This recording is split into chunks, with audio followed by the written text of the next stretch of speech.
Bienvenidos. Algunas de las profesiones de este top llevan siglos estafando, son como plagas. Otras surgieron junto a la tecnología. Ahora sí comencemos. Determinar con precisión las profesiones más estafadoras es difícil, ya que la percepción de estafa es subjetiva y puede variar según la experiencia individual de cada persona. Sin embargo, basándome en encuestas, estudios de opinión y mi propia percepción adquirida por toparme con algunas de las profesiones que voy a mencionar en este top, o simplemente con charlas de amigos, familiares, el kiosquero de la esquina, o ese vecino abogado del quinto B que quiere ser administrador del edificio, bueno, a este último mejor no lo voy a tener en cuenta, ya que puede que tenga una percepción diferente de lo que es la honestidad. De esta manera es que podemos identificar algunas profesiones que suelen generar desconfianza o ser consideradas negativamente por un sector importante de la población. Tal vez el punto más importante antes de empezar este recorrido por el infierno es aclarar que esto no significa que todas las profesiones de este top sean deshonestas o estafadoras, sino que existen estereotipos negativos asociados a ellas. Por suerte se trata de un porcentaje menor, ya que en todas las profesiones existen un mayor número de personas o empresas más honestas que deshonestas. ¿Se imaginan si fuera al revés, más estafadores que honestos? Vamos, eso sería como retroceder varios siglos en el tiempo. Como ese grupo de estafadores llamados el Estado, que acusaban de brujas a señoras adineradas para quedarse con sus tierras o su dinero. Cabe destacar que la profesión de ladrón, ratero, punga o carterista no entra en este top, por la simple razón de que el ladrón sabe que es ladrón y nosotros sabemos que son ladrones, no se esconden detrás de un escudo, un emblema o de una profesión para estafar o hacer el mal. Simplemente son ladrones. Número 5. Teleoperadores o vendedores telefónicos. Esta profesión, tal vez no debería de entrar en este top, ya que técnicamente son más molestos que chorros o estafadores. Pero todavía recuerdo que una vez me despertaron a las 12 del mediodía, y yo soy una persona muy rencorosa. En Latinoamérica, los teleoperadores o vendedores telefónicos son conocidos con varios nombres, dependiendo del país y del contexto. Pero para no dar muchas vueltas los voy a llamar vendedores, creo que ustedes ya sabrán a quienes me refiero, son estos hinchapelotas que estás viendo en pantalla. Sí, esos mismos que te llaman justo cuando te estás llevando el tenedor a la boca. Estas lacras no tienen punto medio, son inoportunos a cualquier hora, lo peor es que si siguen funcionando es porque alguien les compra sus productos. O tal vez sea porque no tienen ningún coste o gasto telefónico. Creo que estoy siendo claro, ¿verdad? Esta profesión telefónica arrastra una mala imagen generalizada. Aunque es un trabajo legítimo y necesario para muchas empresas. Esta mala reputación se debe a una combinación de factores, tanto reales como basados en estereotipos y malas experiencias. A esta profesión la voy a dividir en dos. La primera corresponden a las personas que trabajan para empresas de internet, comunicaciones y otras cagadas. A menudo atrapados en un sistema que exige vender el alma para ascender, llegando incluso a adoptar tácticas de venta agresivas y poco éticas. Y si alguno de estos trabajadores llegó a gerente, posiblemente sea de esas personas que le venderían un pájaro sin cabeza a un ciego. Pero siendo justos, como dije anteriormente, muchos de estos trabajadores están en este empleo por necesidad y probablemente lo dejarían si pudieran. No es agradable recibir insultos constantemente, y además, su trabajo implica cumplir con metas de ventas, lo cual no debe ser sencillo. Pero tampoco fue sencillo para mí, esa semana en la que en solo 3 días, me llamaron 8 o 9 veces para ofrecerme, vaya a saber qué. En un mundo globalizado, si uno necesita algo, lo busca y lo compra, no hay mucho misterio. Todavía recuerdo a mi vieja suplicándome que le configurara el celular para que no la jodan más. Y eso que ella habla hasta con su sombra. Lo peor es que estas empresas evolucionaron y ahora usan llamadas automáticas, con voces robotizadas, a las que ni siquiera podés putear sin sentirte un idiota, es como putear a una tostadora. Luego, siguieron evolucionando con un sistema de rotación de llamadas donde una máquina te llama y te deriva con un operador disponible. Seguro les habrá pasado que los llaman varias veces y, al contestar, cortan. Esto se debe a que la máquina, al no encontrar un operador disponible, corta la comunicación, dejándote como un idiota. Dentro de la rama de operadores telefónicos, y muy diferenciada de las empresas ya mencionadas, donde el riesgo principal era la molestia y la pérdida de tiempo, en este caso nos encontramos con un grupo muy oscuro. Su método de estafa se llama phishing. Se hacen pasar por representantes de instituciones legítimas, como bancos, empresas de tarjetas de crédito, agencias gubernamentales o empresas de soporte técnico, para engañar a las víctimas y obtener información confidencial. Los estafadores pueden llamar directamente a las víctimas o utilizar técnicas como la suplantación de identidad para que el número que aparece en la pantalla del teléfono parezca ser de una entidad confiable. Durante la llamada, intentan persuadir a la víctima para que revele información personal, como números de cuenta bancaria, contraseñas, números de seguro social, etc. Otro método es el guanjiri, que es una estafa telefónica en la que el estafador realiza una llamada de corta duración, a menudo solo un timbre, y luego cuelga. El objetivo es que la víctima, al ver una llamada perdida de un número desconocido, a menudo un número internacional con prefijo de tarificación especial, sienta curiosidad y devuelva la llamada. Al devolver la llamada, la víctima se conecta a un número de tarificación especial que genera un alto costo por minuto. El estafador se beneficia de las comisiones que recibe por estas llamadas. Dicen que la curiosidad mató al gato, pero la curiosidad suele ser algo positivo en líneas generales para el aprendizaje de una persona, pero evidentemente no se puede aplicar a la telefonía. Número 4. Administrador de consorcios o administrador de condominios. En muchos países la alarmante falta de requisitos para ejercer como administrador de consorcios o administrador de condominios abre la puerta a la gestión irresponsable de fondos ajenos. La ausencia de control y exigencias de capacitación permite que personas sin escrúpulos o preparación adecuada accedan a esta delicada tarea. Tanto en las grandes ciudades como en los pueblos pequeños, existen dos tipos principales de vivienda: las casas, donde la gestión es directa y transparente, si se rompe una tubería, el propietario sabe qué hacer y cuánto costará la reparación, y por otro lado, los edificios, donde la presencia de administradores, si bien facilita la organización, también puede dar lugar a prácticas fraudulentas. Según las estadísticas, la mayor parte de las denuncias hacia las administraciones se deben a la falta de transparencia en la liquidación de las expensas. Es común ver en los resúmenes de expensas una variedad de refacciones en el edificio. Pero, ¿cómo podemos los propietarios o inquilinos verificar la veracidad de estos trabajos? Los resúmenes de expensas suelen detallar diversas refacciones, pero surge una pregunta crucial. ¿Cómo constatar que realmente se llevaron a cabo y a un precio justo? Es curioso que se hable tan poco de la administración de consorcios, cuando es un tema que nos afecta mes a mes con cada expensa. ¿Será que ya lo hemos internalizado como algo inevitable, o que la dificultad para controlar su gestión nos lleva a la resignación? La falta de tiempo y conocimiento por parte de inquilinos y propietarios, frente a la organización y dedicación de los administradores, crea un desequilibrio evidente. Existen varios factores para darte cuenta de la honestidad de tu administrador. La correcta clasificación de las expensas en ordinarias y extraordinarias es un punto clave. Las expensas ordinarias son responsabilidad del inquilino, mientras que las extraordinarias corresponden al propietario. Existe un potencial conflicto de intereses en la gestión de las expensas, ya que los administradores, al ser contratados por los propietarios, a veces pueden inclinar la balanza en su favor, perjudicando al inquilino al imputarle gastos que no le corresponden. Otro factor importante lo expondré con un ejemplo. Si en marzo pagaste $100 de expensas y en abril, debido a la modernización del ascensor, se incrementaron $20 adicionales, totalizando $120. En principio, la expensa del mes de mayo debería volver a su valor original de $100, siempre y cuando la modernización del ascensor ya esté paga y no haya otros gastos extraordinarios. Pero difícilmente el valor de las expensas vuelvan a su valor original. Posiblemente el argumento del consorcio sea que la reparación se ha pagado en cuotas, o que el sobrante va a parar a un fondo de reserva para futuras reparaciones. Digan lo que digan, si las expensas no bajan de un mes a otro luego de una reparación no habitual, es que simplemente como inquilino te están robando. En Argentina, como en otros países, los empleados reciben un sueldo anual complementario, comúnmente conocido como aguinaldo, que se paga en 2 cuotas, una en junio y otra en diciembre. Además, a veces se negocian bonos adicionales para los encargados de edificios, especialmente a fin de año. Estos pagos incrementan significativamente los gastos del consorcio en esos meses. El problema surge cuando algunos administradores aprovechan este aumento previsible en las expensas para inflar los precios de refacciones o servicios.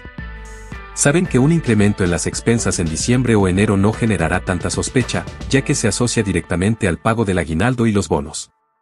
Se realizan refacciones que no son realmente necesarias o se utilizan materiales de baja calidad, pero se facturan a precios elevados. Se contratan servicios de mantenimiento, limpieza o reparaciones a precios superiores a los del mercado. Quizás esté exagerando un poco al generalizar, pero en mi edificio, parecería como si estuviéramos enlazados energéticamente con todas las tuberías del planeta. Si se rompe una tubería en Japón, seguro se me disparan las expensas. La naturaleza humana, lamentablemente, incluye la presencia de personas que ven en los fondos ajenos una oportunidad para delinquir. Por ello, es crucial establecer mecanismos de control y transparencia que prevengan este tipo de situaciones. Pero se vuelve aún más preocupante cuando los propios encargados del mecanismo de control se unen a la conspiración. En esos casos, la transparencia se convierte en una farsa. Número 3. Vendedores de automóviles usados. La mala fama de los vendedores de autos usados es un estereotipo arraigado en la cultura popular, con representaciones en películas, series y chistes. Si bien existen muchos vendedores honestos y profesionales, la percepción negativa persiste debido a una serie de factores históricos y prácticas poco éticas que han ocurrido a lo largo del tiempo. La llegada de Internet y la aparición de sitios web como Mercado Libre y eBay entre otras plataformas, transformaron el mercado de autos usados al permitir transacciones directas entre compradores y vendedores. Esto no solo benefició a los consumidores al ofrecer más opciones y mayor transparencia, sino que también obligó a las concesionarias a adaptarse y evolucionar para mantenerse competitivas en un entorno en línea. Pero décadas atrás lo normal era que para comprar un automóvil usado tuvieras que recurrir a una concesionaria sí o sí. Históricamente, ha existido una falta de transparencia en la información sobre el estado real de los vehículos usados. Ocultar problemas mecánicos, accidentes previos o el kilometraje real ha sido una práctica que ha dañado la reputación del sector. Algunos vendedores utilizan tácticas de presión para forzar la venta, como crear una sensación de falsa urgencia, inflar los precios o utilizar lenguaje confuso en los contratos. Podrías salir de la concesionaria contento con tu nuevo auto usado y enterarte muchos años después cuando querías renovar por un vehículo nuevo, que tu auto era imposible de vender. Esto te daba dos opciones: o tenías que quedarte toda tu vida con tu auto viejo, o entrar en un largo y costoso proceso sucesorio para poder regularizar la situación y finalmente transferir el vehículo a tu nombre. Otra cosa que te podía pasar, era comprar un auto usado y, al intentar transferirlo, descubrir que tenía deudas de patentes millonarias. En algunos casos, las deudas superaban el valor del propio vehículo. Otra situación frecuente era donde el vendedor te ocultaba problemas graves en el motor, que se manifiestan a los pocos meses de la compra. En estos casos, era difícil determinar si el vendedor de la concesionaria conocía el problema o si se trató de una falla posterior. Hoy en día, la reputación online es fundamental para los vendedores de autos usados. Las reseñas y comentarios de los clientes en Internet pueden tener un gran impacto en su negocio. En el mundo del automóvil, nos encontramos con los famosos mecánicos, figuras clave pero a veces, un tanto creativas con los presupuestos. Si detectan que nuestro conocimiento automotriz es limitado, nuestra billetera podría sufrir las consecuencias. Por eso, antes de visitar el taller, nunca está de más llenar la heladera y asegurarse de tener al día la prepaga o el sistema de seguro social. ¿Quién no ha ido a cambiar una simple bujía y ha salido con la sensación de haber pagado por un motor nuevo? Número 2. Abogados. Esta profesión legal abarca también a fiscales y jueces. Si bien la gran mayoría intenta actuar correctamente, es innegable que aquellos que llegan a la cima suelen verse envueltos en situaciones turbias y con frecuencia, priorizan sus propios intereses. En Latinoamérica, el ascenso en estas carreras a menudo no se debe al mérito, sino a factores como la corrupción, la ambición personal o las influencias políticas. Pero centrémonos ahora en los abogados, dejando a fiscales y jueces para más adelante. Como bien sabemos, existe la presunción de inocencia. Esto significa que toda persona se considera inocente hasta que se demuestre su culpabilidad mediante una sentencia firme, dictada por un tribunal. Hasta aquí todo parece razonable. Pero ¿qué sucede cuando la ley se interpreta de manera más flexible para las personas con poder, permitiéndoles encontrar vacíos legales o justificaciones para sus acciones? En cambio, para los ciudadanos comunes, la ley se aplica de forma más estricta. Y lo más importante es preguntarse si estos vacíos legales son creados intencionalmente, o si son simplemente fallas del sistema, en donde los abogados sin escrúpulos lo aprovechan para aumentar su prestigio y su billetera. En pantalla verás un abogado muy conocido en mi país, se llama Francisco Onetto, un excelente abogado, y cuando digo excelente lo digo desde el punto de vista de su cliente, más cercano a la delincuencia que a un ciudadano de bien. El abogado en cuestión debe defender a un cliente que se jacta en vídeos de manejar a velocidades superiores a 240 km/h en distintos lugares. Pero mejor escuchemos los argumentos del abogado. ¿La investigación? Ninguna. Entonces, ¿cuál es el fundamento de una detención? Máxime teniendo en cuenta que de proceder condena, la misma va a ser de ejecución condicional. Sí, ¿qué tal? Buen día. ¿Qué tal? Sí. Guillermo Lobo lo saluda. Honesto, su defendido, o por lo menos es lo que se sospecha, estaba a bordo de un arma, una camioneta gigantesca a altísima velocidad. Viendo que el tránsito argentino es salvaje y que esta situación ha matado a muchas personas, ¿qué opina si su defendido hubiera conducido a tamaña velocidad, poniendo en riesgo la vida de otras personas? Bueno, como primera medida, algunas precisiones. Un arma es un objeto fabricado y destinado para el ataque y la defensa. Sí. Así que eso no es un arma, es un vehículo automotor. Como segunda medida... Técnicamente, un vehículo no es un arma, al igual que, técnicamente, un abogado sin ética y moral es alguien que está cumpliendo con su deber de defender a su cliente. Ustedes me entienden. Pero como verán, un vehículo sí es un arma. Se han registrado varios ataques terroristas en los últimos años utilizando vehículos automotores para atropellar a peatones en diferentes partes del mundo. ¿Por qué les compartí este fragmento de Francisco Onetto? Considero que refleja fielmente porque esta profesión se encuentra entre las más desprestigiadas por la sociedad, incluso por sus propios colegas y hasta por los criminales. Para concluir este capítulo, y pasar a la profesión más chorra y cagadora que existe, la cual no será ninguna sorpresa para ti, a menos que hayas estado en coma los últimos 50 años. Los invito a reflexionar con lo siguiente. ¿Qué ocurriría si, por ley, todos los abogados estuvieran obligados a presentar pruebas y evidencias en contra de sus propios clientes en caso de encontrarlas? Piénsalo detenidamente, esta medida podría ser beneficiosa para aquellos que no tienen nada que ocultar, ya que la relación abogado-cliente se mantendría intacta y no habría pérdida de tiempo. Sin embargo, sería un gran problema para los abogados sin escrúpulos y sus clientes inmorales, ya que se generaría una gran desconfianza entre ambas partes, lo que complicaría enormemente el trabajo del abogado. Incluso, el abogado dudaría en ocultar pruebas por miedo a perder su licencia profesional. La revelación de todas las pruebas, incluso las perjudiciales para el cliente, aumentaría la confianza de la sociedad en el sistema judicial, al percibirlo como más objetivo y justo. ¿Qué dirían los abogados burócratas y sus clientes ante esta propuesta? Probablemente argumentarían que es inconstitucional, ya que violaría el derecho a la defensa y otros principios fundamentales del debido proceso. También alegarían que se estaría violando el secreto profesional. ¿No es curioso que a la acción de ocultar pruebas, la llamen secreto profesional? ¿No creen que la ética y la moral son el camino más directo hacia la justicia? Número 1. Políticos. Era prácticamente imposible no adivinar el primer puesto de estos 5. Si no lo adivinaste, quizás estabas distraído, o tal vez, seas un político con mucho amor propio.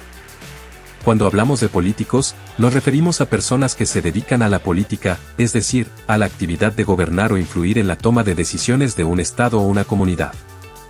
Los políticos pueden ocupar cargos públicos, como presidentes, diputados, senadores, gobernadores o alcaldes, o pueden trabajar en partidos políticos o en organizaciones relacionadas con la política.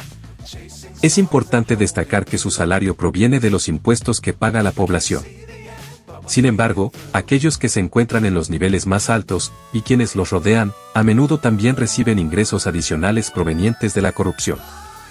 Y en una especie de ironía, podríamos decir que quienes llegan a los puestos de poder con frecuencia son abogados o tienen vínculos con el derecho, o tal vez con el derecho a apropiarse de lo ajeno, lo cual se alinea perfectamente con este vídeo.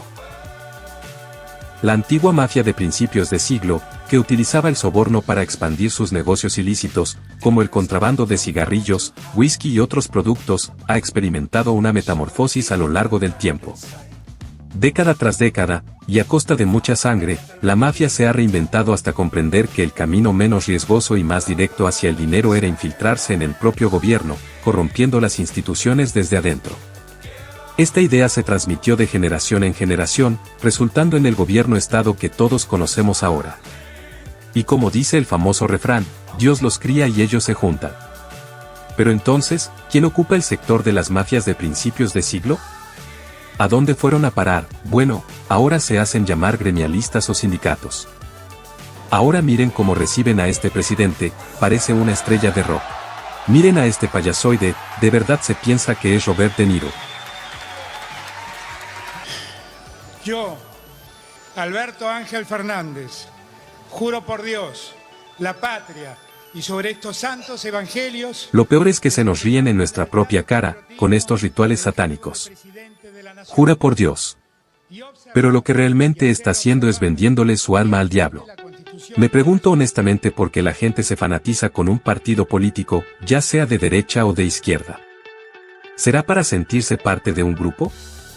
¿Será por presión social? ¿No es más lógico simplemente votar al candidato que mejor representa tus valores?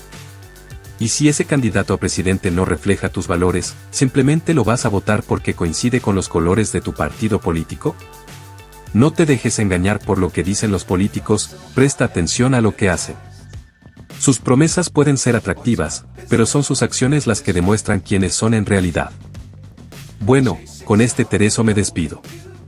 A YouTube no le gusta la palabra estafa, chorros, y algunas otras mencionadas, así que probablemente no recomiende este vídeo.